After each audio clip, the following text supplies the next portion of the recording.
See you another video on the Losi V100. So last video I was thinking about ditching this body, but I decided to keep it and just work with it.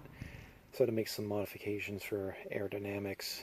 First thing I do, just kind of firm up the rear or the front end here. Just some tape to kind of cover the cracks and everything inside and outside. Then made this rear spoiler out of a sheet aluminum and just kind of contoured it to the car, bent it. It's probably a little more than a 45-degree angle. I'm kind of just eyeballing things here. So I bolted that on, then I cut out the rear of the car, and then put a new set of wheels and tires on. So I went with these, got these from my local hobby store. I was going to get the Fortec wheels and tires since they're speed rated. They should be good for around 70. But the owner of the store recommended trying these, and they're a lot less expensive. So it was $10.99 for 2 wheels and tires. They're not the greatest looking wheel and tire, and I don't think they really come out that well in this video.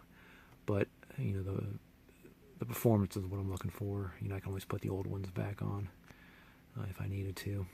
The issues I had with the old ones, since I don't think they have any type of speed rating, they're probably barely good for the 20 mile per hour the car goes factories, that they were ballooning so bad. 3 out of 4 of them were separating from the rim to different degrees.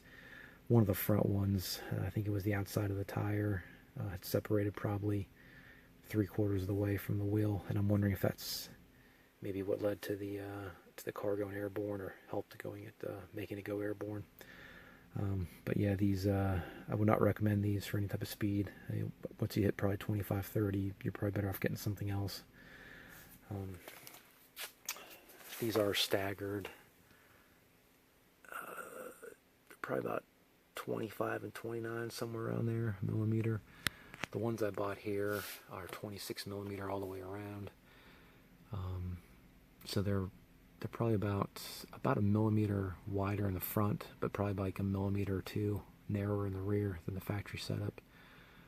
But again, with the foam, they're nice and solid. They don't balloon. They seem to have good traction, and they're not that expensive. If I could do it all over again, maybe I would have just ordered maybe 4 30 millimeter wide. But you know, it is what it is. These are what the hobby store had available at the time, so that's what I went with.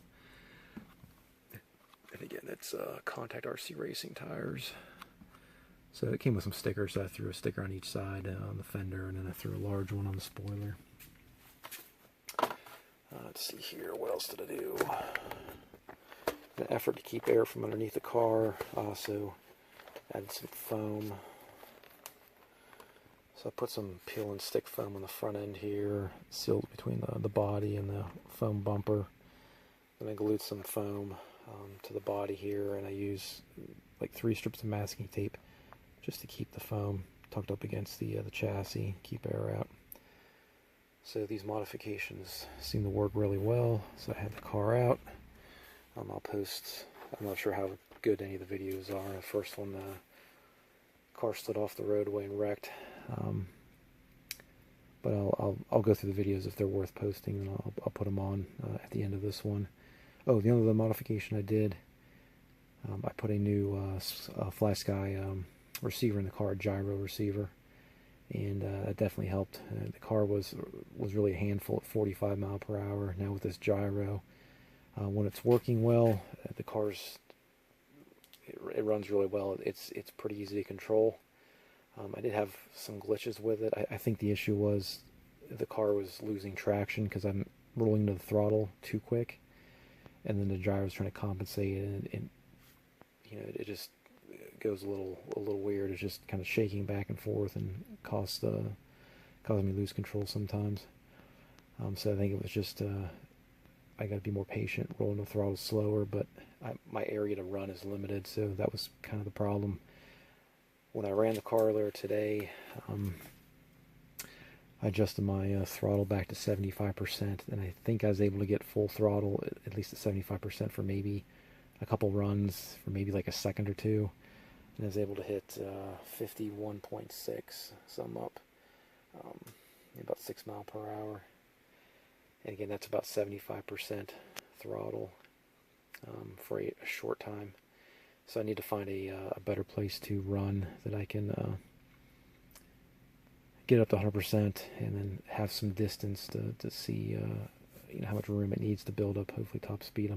I was really hoping to hit 65 with this thing at some point, but I'm guessing best case scenario it might only be good for about 60, which is still pretty decent. You're tripling the speed of its stock. So I need to find a new area to run and then go from there. But like I said, I have some videos. I'll post them after this and a couple pictures.